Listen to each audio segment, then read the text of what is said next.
Good evening, everyone, and welcome to my third session on the Jews of Hungary. We are moving forward now, and particularly looking at the 19th century, and I'm excited to be able to show you my findings. And one aspect of Hungarian Jewish history that I keep on thinking about is how did the Jews respond to the anti-Semitism that they faced? It is this that we need to consider, especially as we move forward to the long 19th century. Whenever I teach the 19th century, I always call it the long 19th century. Because in my mind, and in the mind of other scholars, it really begins in Europe with the Jews' emancipation in France in 1791 and finishes with the First World War that started in 1914. So therefore, a long 19th century. This was a long century for the Jews of France, and as I will show you, also for the Jews of Hungary. But when looking at Hungary, the 19th century is long because the efforts of the Jews to be recognized as citizens took such a long time. So let us plan our session tonight. The first, I'm going to consider this slow emancipation of the Jews, which brought both new opportunities for them. The second is to consider the establishment and the spread of Hasidic courts through the rural villages of the 19th century.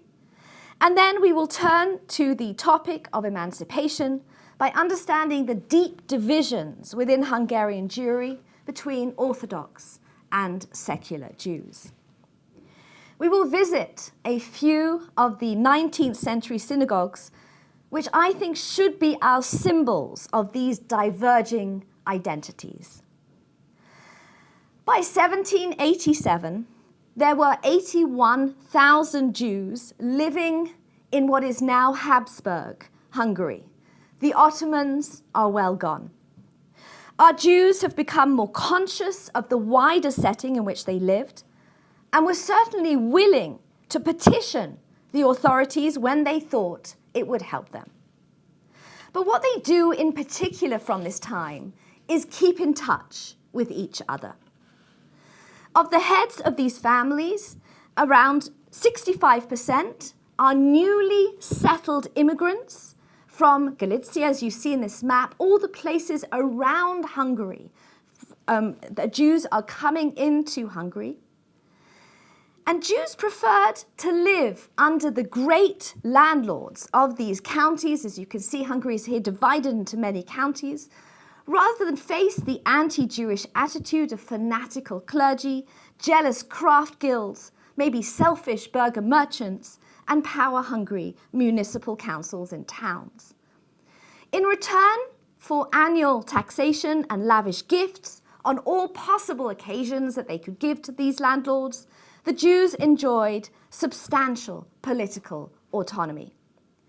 They had the right to close off their streets with chains on Shabbat and holidays, and from 1732, a mace, as you see here, was carried before the leader, the Judenrichter, as a symbol of his function. What are the Jews doing in terms of their professions at this time? Well, the great majority of Jews are now traders of more diverse sorts. The highest sector consisted of wholesale merchants who import merchandise from abroad or worked as military suppliers. Some merchants had their own shops in which they sold either common or finer merchandise. Others functioned as house Jews for the big landlords. They bought up the produce of the estates. They imported textiles from abroad and in many cases provided loans if the landlord needed money. Peddlers who went from village to village on foot sold small wares to the villagers and buying up what the villagers had to offer, maybe rabbit furs, sheepskins, old clothes and scrap iron.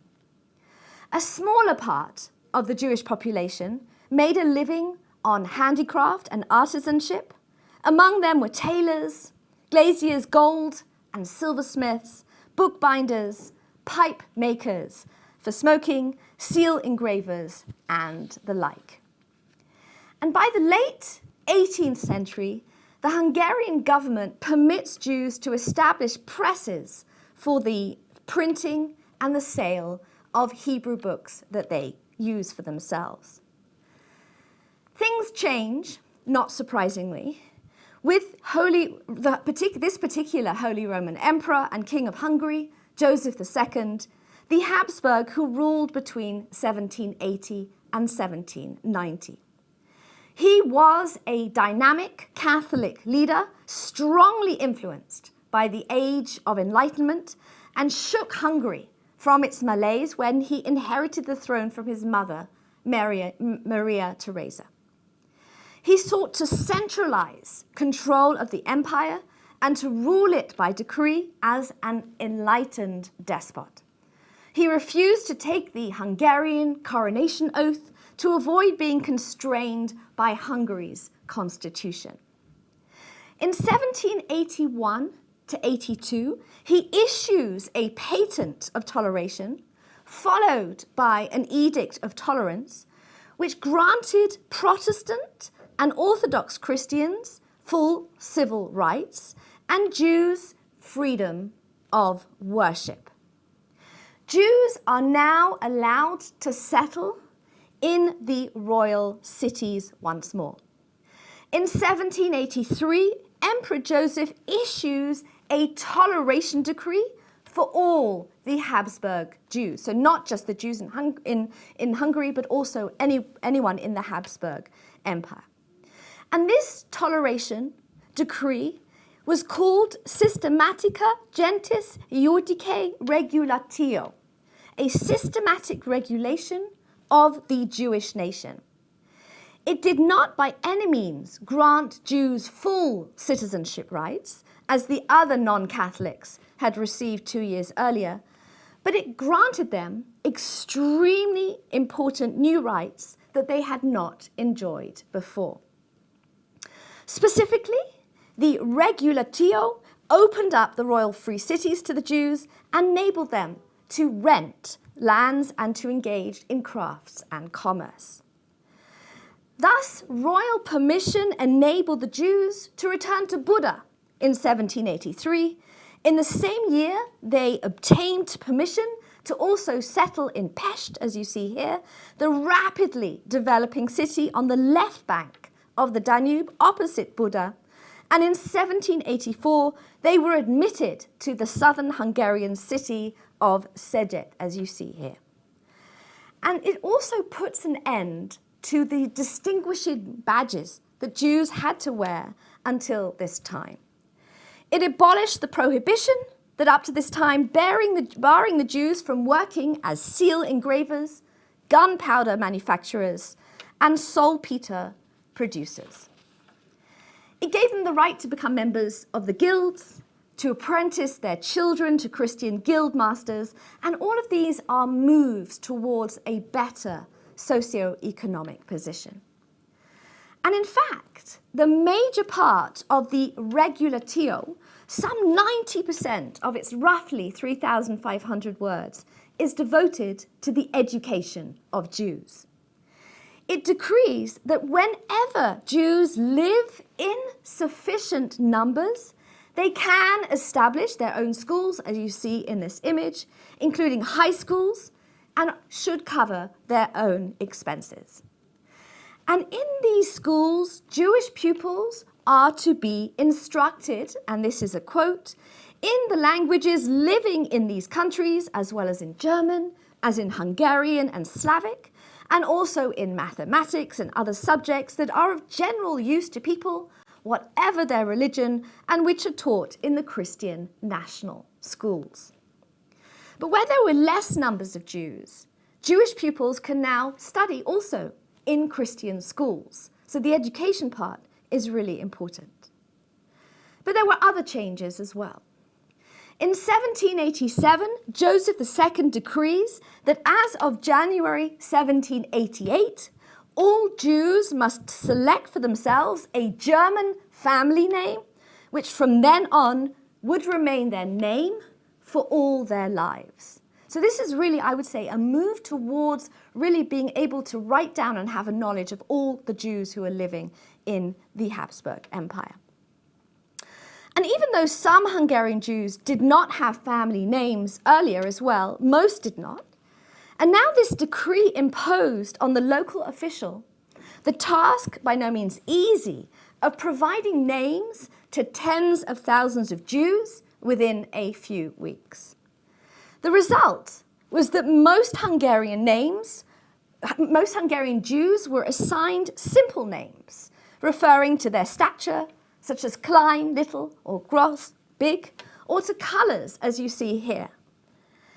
These remained the characteristic Hungarian Jewish names until the late 19th and early 20th century, when many of them officially Magyarized their names, selecting in most cases Hungarian names that began with the same letter of the alphabet that they had had names before. And here I gave you a list of what the names were before and then what they changed into. And on more than one occasion, the officials bore ill will towards Jews and tried to assign them names with unpleasant connotations. And at that point, the Jew would pass money to the person who was issuing their names to ensure that they had a more neutral name.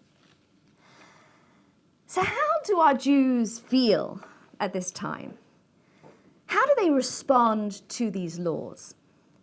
Well, I think that the Jews' reaction was quite mixed. The broadening of their rights in the economic area was predictably greeted with general satisfaction. But on the other hand, the decrees touching upon education were welcomed only by the relatively few modern-minded Jews in the country, while the Orthodox, still the majority at this time, saw in them a danger, of course, to traditional life. Nor did the abolition of the traditional Jewish apparel sit well with most Hungarian Jews. The single decree that actually created the greatest Jewish opposition, and in fact, for the first time, I would say, united all Hungarian Jews to undertake common action, was the prohibition of wearing a beard. They submitted an application to the King Emperor in the name of, quote, the totality of the Jewry of the Kingdom of Hungary, pointing out that if the Jews could not wear their beards, this was injurious to the religious customs and as such contradicted the spirit of the Toleration Decree. Joseph II graciously retracted this decree. And I think we should see from this that the Jews are beginning to realize that communal action can have a chance of succeeding in Hungary. Their conditions needed to be improved more. Could they perhaps even suggest emancipation, as was happening in France? They should definitely speak up for themselves. And this is exactly what happened.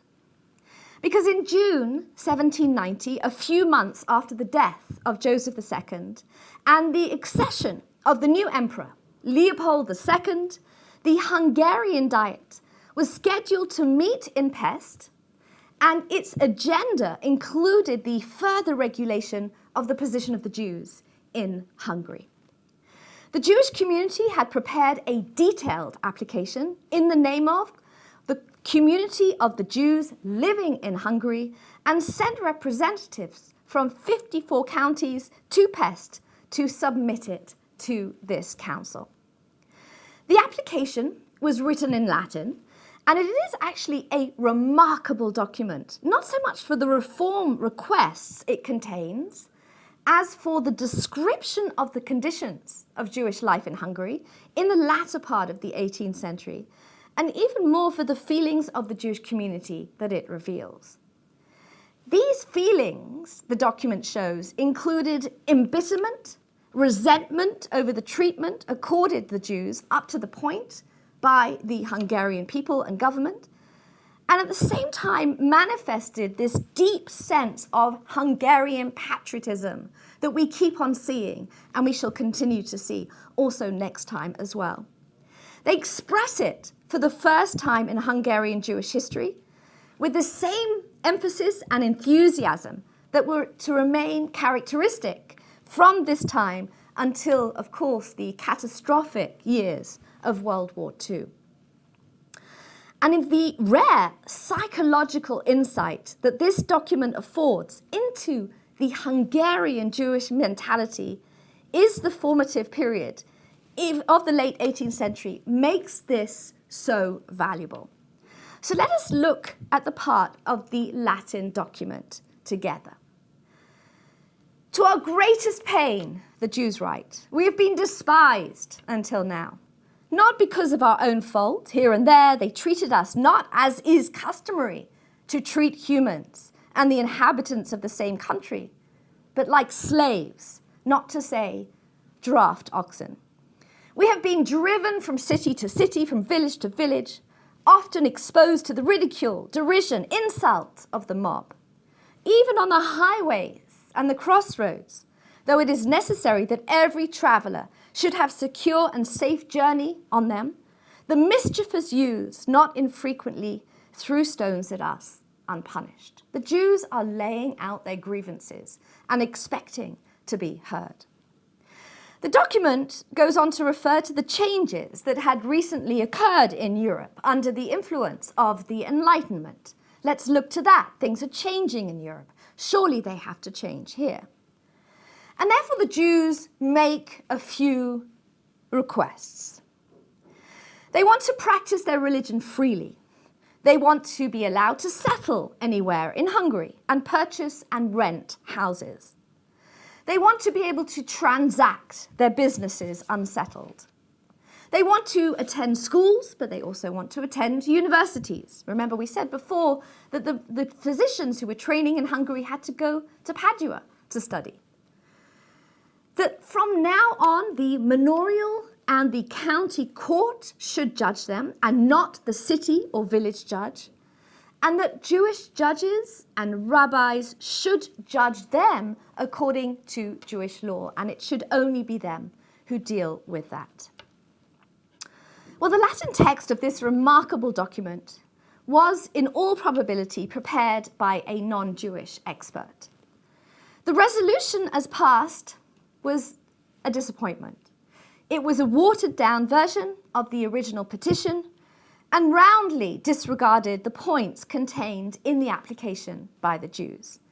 This was the reply that the Jews got. The estates of the realms have decided, with the approval of His Majesty, that the Jews living within the borders of Hungary and the attached parts should be maintained in all the free royal cities and other places in the same condition in which they were on January the 1st, 1790, and if by any chance they were expelled, they should be reinstated in them. This resolution was duly sanctioned by the Emperor on January the 10th, 1791. The article identified as 1790, and then the number of the law, 38 Dei Judaeus, as it's now called, was to remain the basis of the legal position of the Jews in Hungary until 1840. This meant that the Jews who had settled in the cities during the reigns of Joseph II could remain living there and could now attend schools and even universities. A minor improvement of the Jewish condition was contained in the 1807 and 1808 decrees of Francis I, which provided that, quote, Jews should be capable of being admitted and accepted among the recruits of the army. So now Jews are allowed to be part of the Hungarian army. And so, by the middle of the 19th century, in a place where we know Jews are really patriotic, hundreds of Jewish communities had developed in the cities and villages on the estates of the secular landowners, as well as those of church leaders and mostly bishops. The Jewish communities employ rabbis, many of whom introduce the customs of frequent sermonizing in their synagogues, and also engage in the writing of scholarly studies, which began to make their name known beyond the borders of Hungary as well. So we have, I would say, a more comfortable setting now for Jews as they move forward with any opportunity to get further and further better privileges for them as a people. But now, more Jews come into Hungary. In particular, large numbers of ultra-religious Jews, the Hasidim. They tended to retain their traditional garb, the long black kaftan reaching down to the ankles, their long uncut beards and side locks, they're allowed to keep their beards, and the strange impression their appearance made was augmented by the fact that even if they learnt Hungarian, their speech remained coloured by what was identified as a Yiddish accent. Where are they coming from? Well, let's think back for a moment to those Chmielnicki massacres in Poland in 1648, committed, of course, by the Cossacks against the Catholics and the Jews, and the approximate 100,000 Jews that were killed as a result of these massacres.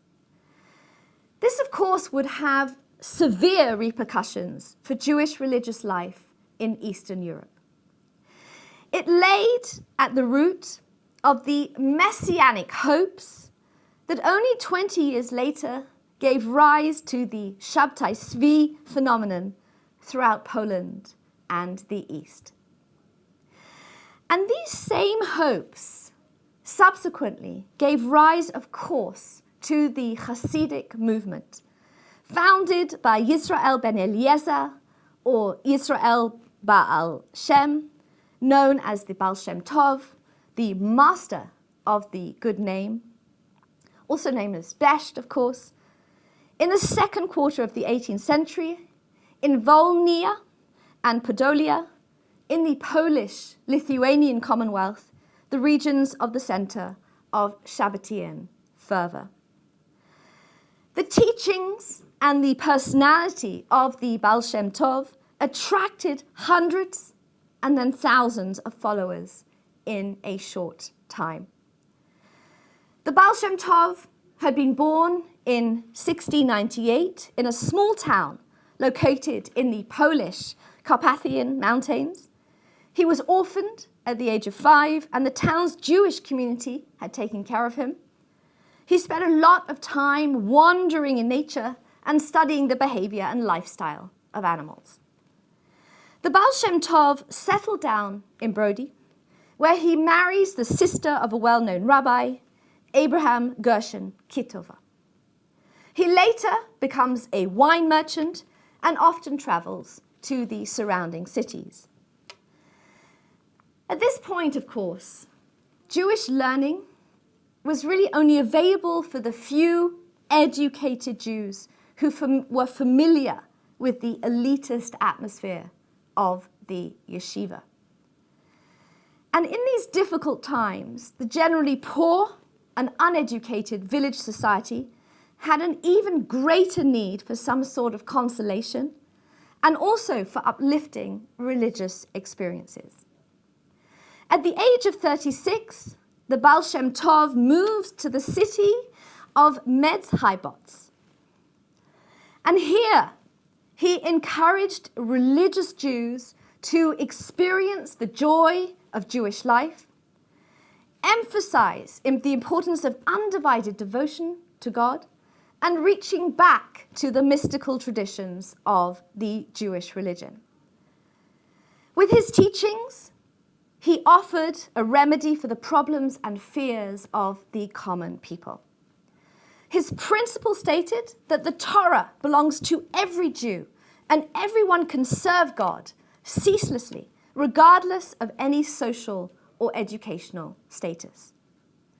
And according to the Hasidic practice, a devoted prayer to God provides a spiritual experience which helps to forget the boundaries of personal existence by revealing the state of divine completeness.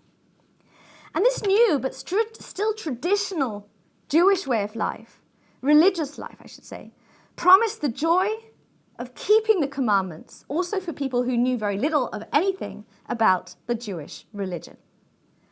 And within a single generation, the Ukrainian, the Eastern Galician and Polish communities succeeded in reviving their religious experiences of praying, singing, and dancing with joy. By the beginning of the 19th century, a decisive part of Belarusian, Romanian, and Hungarian communities begin to follow Hasidic teachings. By 1880, Hasidism made up 35% of the total regional population. Hasidic courts were erected in rural areas, particularly small villages, separate from, but mostly living in harmonious socio-economic symbiosis with local Gentiles. And in terms of social structure, what you see in this picture is the importance of the tzaddik, the rebbe, who really was given all sorts of questions from those who lived with him, be they spiritual or even earthly ones. He was the central figure of authority, whose word was law. And around the tzaddik would be his court from which he would rule. In time, these courts became so successful that they attracted followers not only from their surroundings, but also from further afield, well outside the immediate geographic hinterland. The courts also served as centers of cultural and intellectual activity. As the Hasidic movement continued to grow and spread over time, the administrative apparatus became more sophisticated.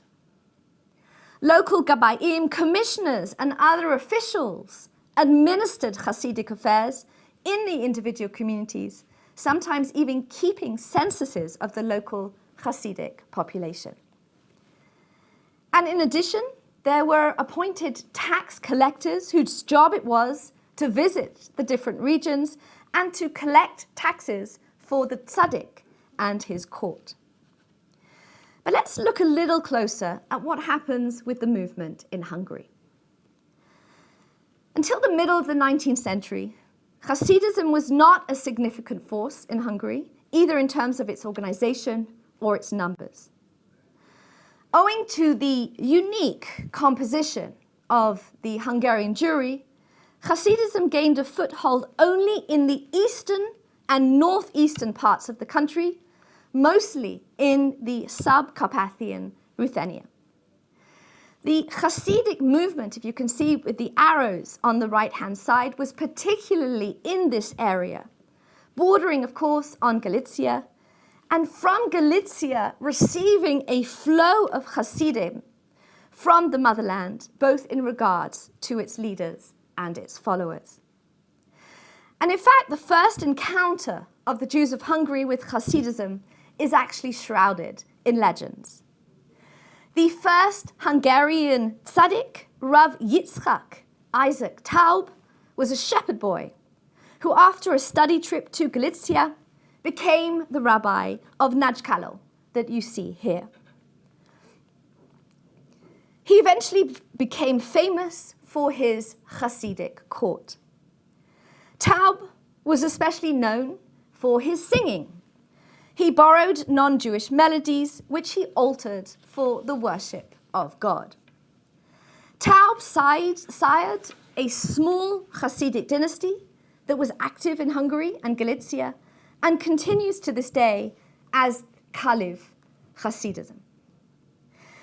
Yet much larger indigenous dynasties were destined to play that role in the next generation. Particularly Moshe Teitelbaum, who created a new Hasidic center known as the Yizmach Moshe, after his book, which you see here, a commentary on the Bible by the same name. Rabbi Teitelbaum came to Shat Orawihe from Galicia.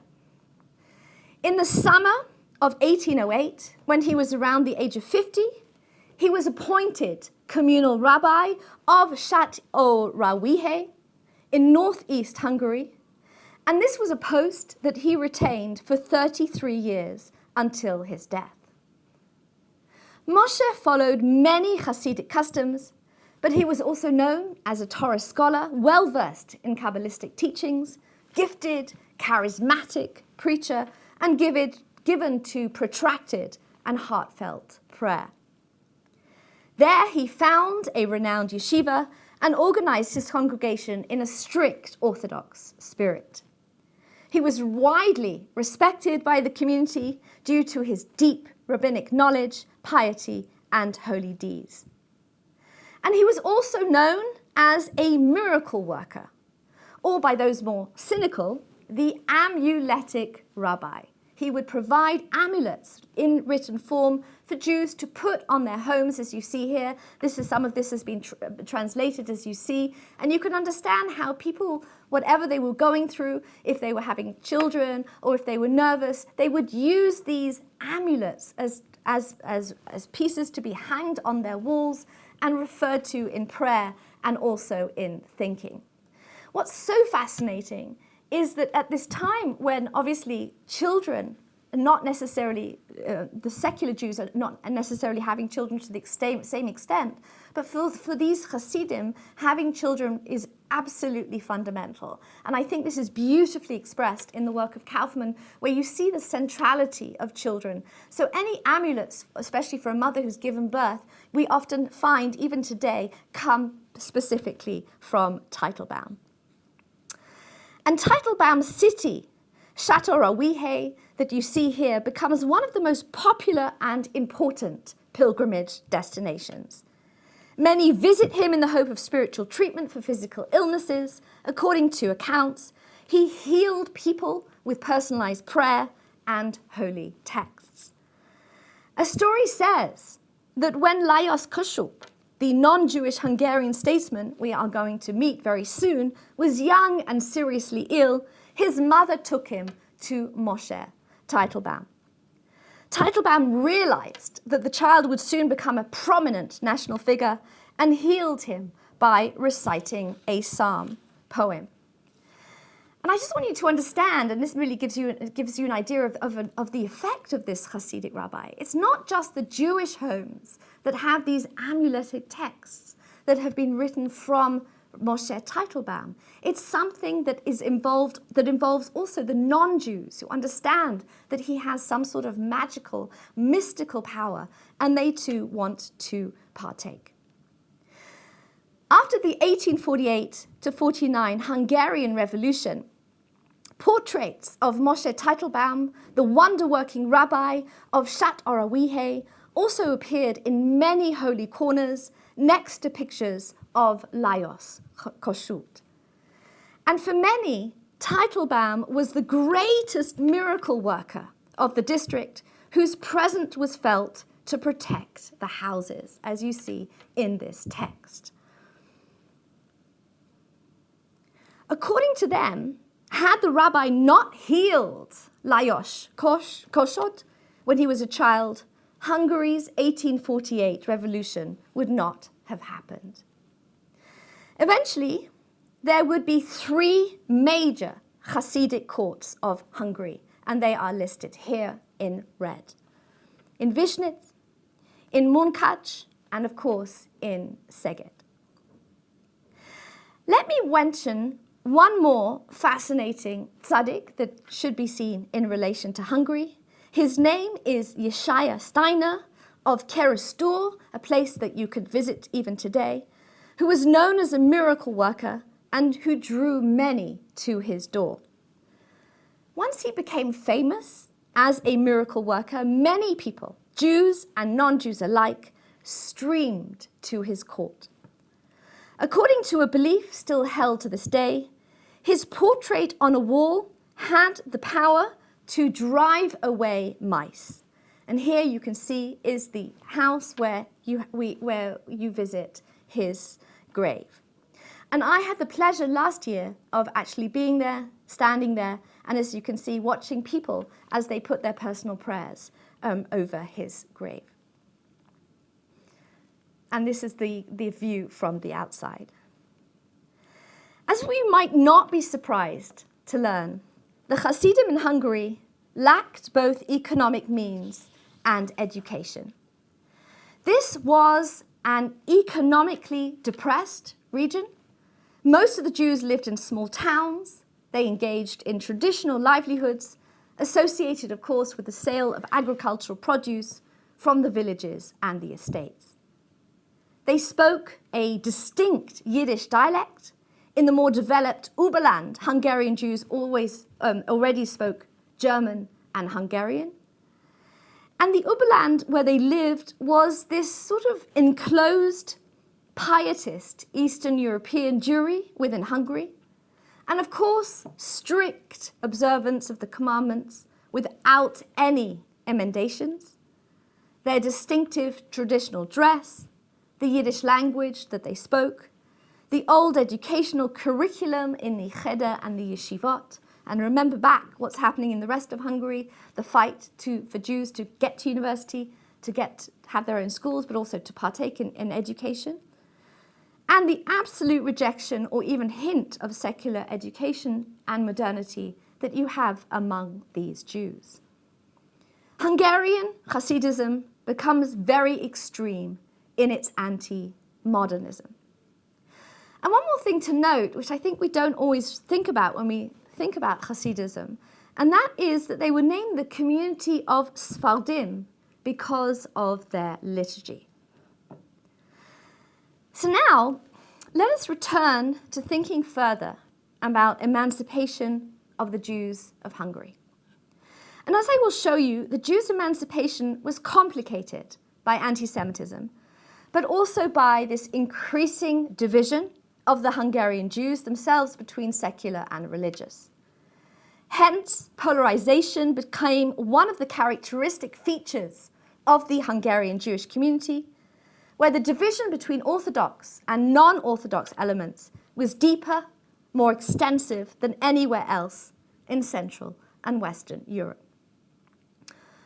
What one had in Hungary was the presence of the both Eastern type and Western type Jews in a numerical relationship not duplicated in any other country, inevitably leading to the establishment of 2 or rather 3 independent countryside Jewish religious organizations officially recognized by the Hungarian government. And we must now add in another element to our story, which especially affected our Jews in the first half of the century towards emancipation in 1848. This was the idea and the sentiment of Hungarian patriotism, which becomes a virtual obsession with the Magyars and under their influence with the secular Hungarian Jews. Moreover, because it was only the central part of the Hungarian state whose solid majority was ethnically Hungarian, and I'm talking about the green section in the middle, this Hungarian core territory was surrounded by areas in which the majority were Romanian, Slovak, Croat, German, Serb, or Ruthenian. Which means that in around 1840, of the 12.9 million inhabitants of Hungary, only 4.8 million, or around 37%, call themselves Hungarian. So in this conglomerate, the Jews constituted a special case. They were counted neither with the Magyars nor with the other groups. Moreover, although Hungary enjoys considerable autonomy, it's still subject to Austrian rule, which from its seat in the glamorous political and cultural center of Vienna, as you see here, also held sway over several other provinces with a non-German majority, including Bohemia and Moravia. Another factor of the emergence of the Magyar patriotism was the language situation. Hungarian, until the 18th century, was spoken mainly by the peasants, who had the status of serfs, lacking representation in parliament and enjoying no rights. The nobles, who constituted only 5% of the total population, but who in effect were the exclusive members of the Hungarian nation, spoke mostly German, while the official language of communal life, political meetings and documents was still Latin. The political leadership now felt that in order to strengthen the Magyar nation, a feeling of Magyardom, Magyar nationalism, had to be inculcated into all layers of the population by making Hungarian the official language of the country, thus forging a unity of purpose between the nobles and the rest of the population. Patriotism was seen as this glue that could cement Hungarians of different creeds and make them citizens of the fatherland first and foremost. And this situation inevitably led to the prevalence of Magyar nationalist trends. Every activity deemed important was labelled patriotic, or at least given a patriotic coloration. And such was the super-patriotic atmosphere in which the Jews conducted their fight for emancipation. In these circumstances, it was almost inevitable that when they wished to demonstrate that they deserved equal rights, they did it by claiming and proclaiming they were as truly and fully Magyar patriots and as the Christian Magyars. And the first half of the 19th century was not only a time of outpouring of patriotic sentiment from the mouths, from the pens, and the hearts of the Jews of Hungary, it was also a period of intense cultural, literary, scientific, and economic activity into which Jews throw themselves with the same energy and enthusiasm that characterized their simultaneous struggle for equal rights. The Jews kept on trying, particularly when they were situated in the counties of Vas that you see here, and also of Pest. So in the 1839-40 Diet, representatives of these two counties submitted motions aiming at the emancipation of the Jews. And after much back and forth between the lower and the upper chambers, a compromise bill, not complete emancipation, was worked out and submitted to the court, which effected further curtailments of the rights it granted the Jews, and then issued this Act of 1840, number 39. And I say here, this law granted Jews, either were born in Hungary or had obtained legal residence, permission to live freely in the country and the attached lands, with the exception of the mining towns, to practice manufacture with the help of Jewish journeymen, and to establish factories. But the Jews had to make certain changes. They were now obliged to use permanent first and family names, to register all their births in registers to be kept by the clerics of their religion, and to use in their documents and contracts the living languages current in the fatherland and the attached parts. And it also confirmed their right to acquire civil plots of land in cities in which they enjoyed this right at present. Now, although this law was still, I would say, a far cry from what the Jews desired, even the limited improvements in their situations, it provided really, and it was greeted by them with some satisfaction, since they incorporated into law their right to live in all parts of the country.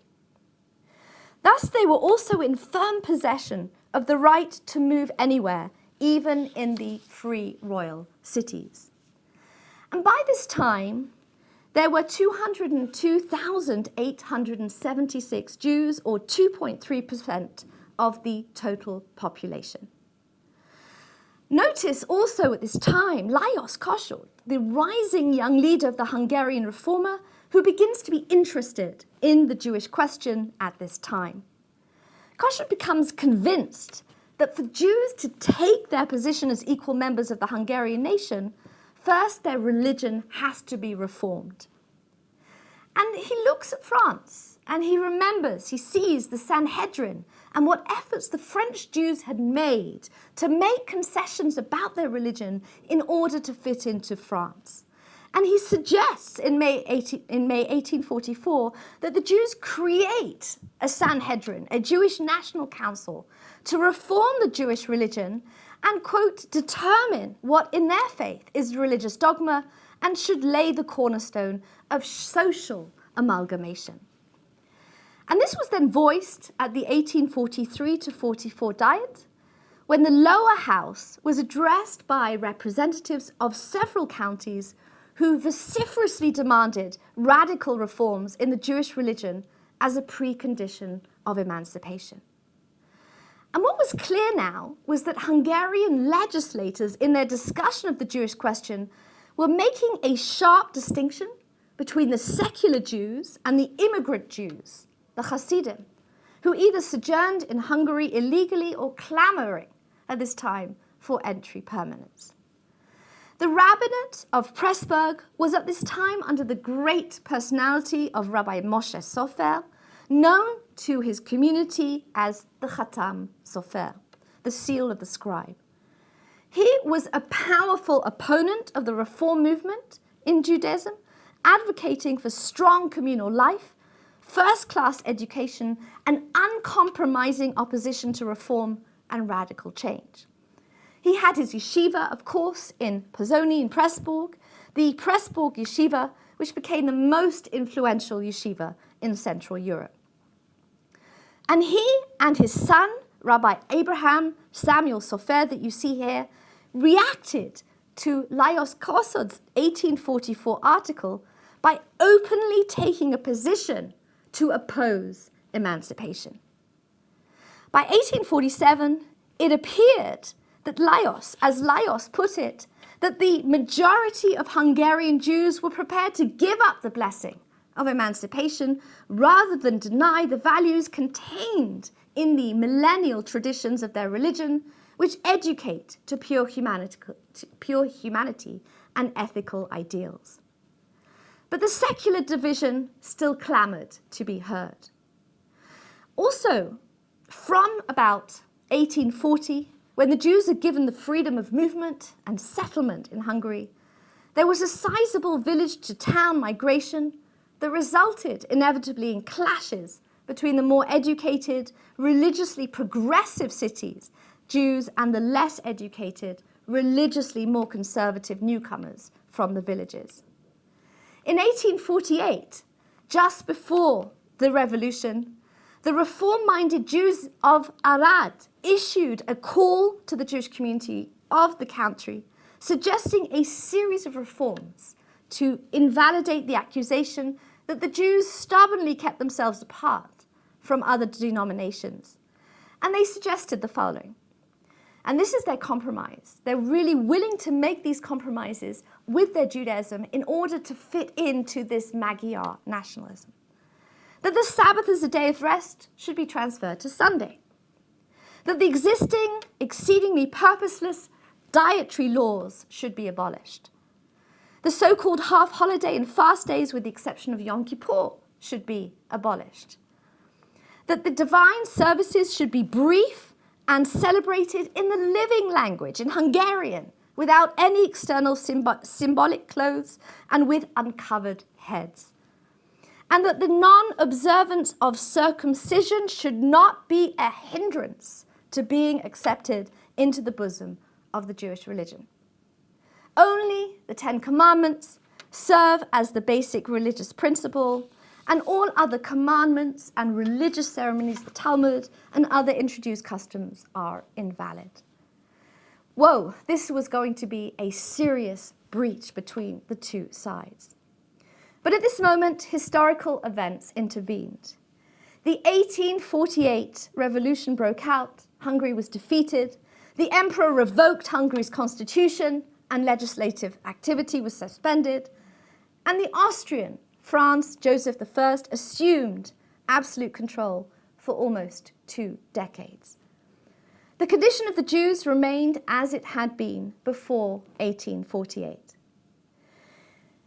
In the Hungarian War of Liberation, launched in the fall, of 1848, Jews had even joined the Hungarian army in numbers exceeding several times their proportion in the population. Again, this sense that they could be part of the Hungarian army that was so important to show their patriotism. In fact, it was this Hungarian Jewish patriotism that was to prove the one major obstacle to the spread of the Zionist movement in Hungary, that was to limit the number of Jewish emigrants from Hungary in the years between the two world wars that I will talk about more next time, when emigration was still possible. Let's pick up again in 1868. Immediately upon the overthrow of the communist regime, military units were organized for the purpose of purging the country of communists and punishing those guilty of crimes committed during the period of their rule.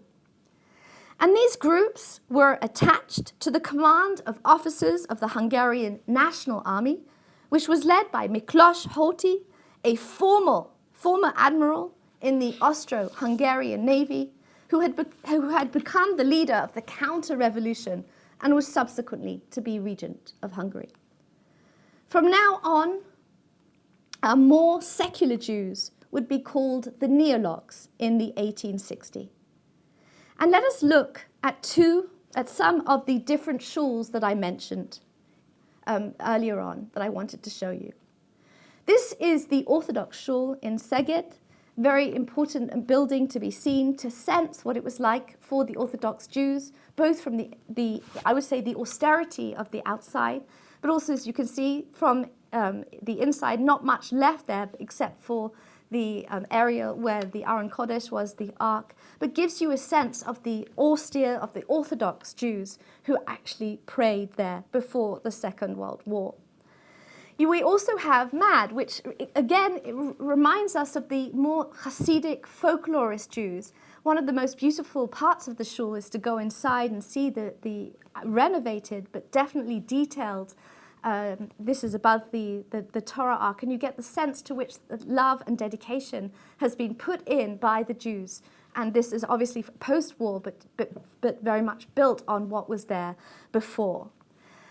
And then you will also have, and here's just to show you the different photographs of the community. And the most important Neolog shul, of course, in Pest, is the Dohány that was begun in 1854, was completed in 1859. It became known as the Tobacco Temple, in Hungarian, the Dohány Templum, after the name of the street, Dohány, where it was located. And this huge synagogue seated 3,000 people. It was built in the style of a church, of course, with its own organ, because it is a Neolog shul, and this was about becoming like everybody else and actually having an organ. Another beautiful Neolog shul that I wanted to show you is, and I'll just move on. This is in Miskolc. This is the synagogue on Kaczynski Street. It was built between 1856 and 1862 in neo-Romanesque style. Really beautiful from the outside, and part of it inside is still beautiful, although definitely needs some work on it. But again, you can see the front organ as a Neolog shul, and it gives you the sense of the sort of people who prayed there. So this is what we've seen in this long 19th century. And again, the Jews are pushing for emancipation at the end of the 19th century, and this happens finally in 1867. And the law, and I'll just finish by showing you here, the law which we see happening in 1867, it's law number 17, was as succinct as it was comprehensible, and it now reads the following. The Israelite inhabitants of the country are declared equally entitled to the practice of all civil and political rights as the Christian inhabitants. All laws, customs, or decrees contrary to this are herewith invalidated. So the Jews have finally achieved emancipation in 1867. And now the government starts working more closely with the Jews. We have the Hungarian National Israelite Congress that was created in 1868. It was now a central organization of the majority of Hungarian Jews with a national office that represented the interest of the country's Jews vis-à-vis the government and could function as roughly equivalent of the central organization of Christian churches in Hungary.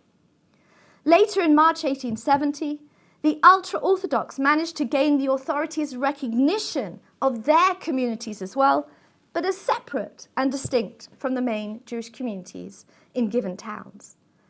So what we have in Hungary is the split into three groups: the Neologs, the Orthodox, and the status quo, as you see here.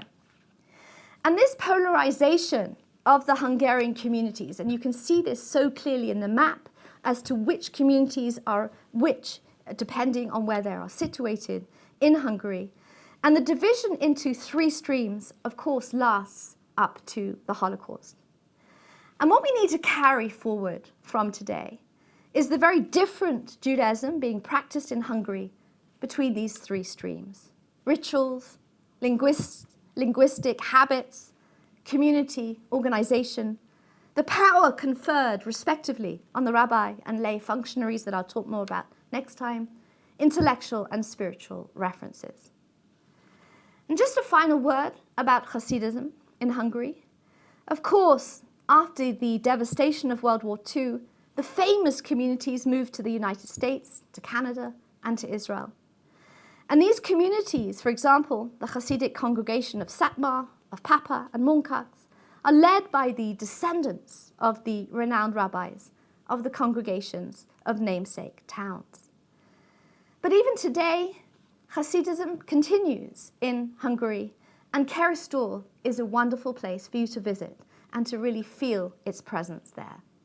Thank you for joining me, and look forward to seeing you next time.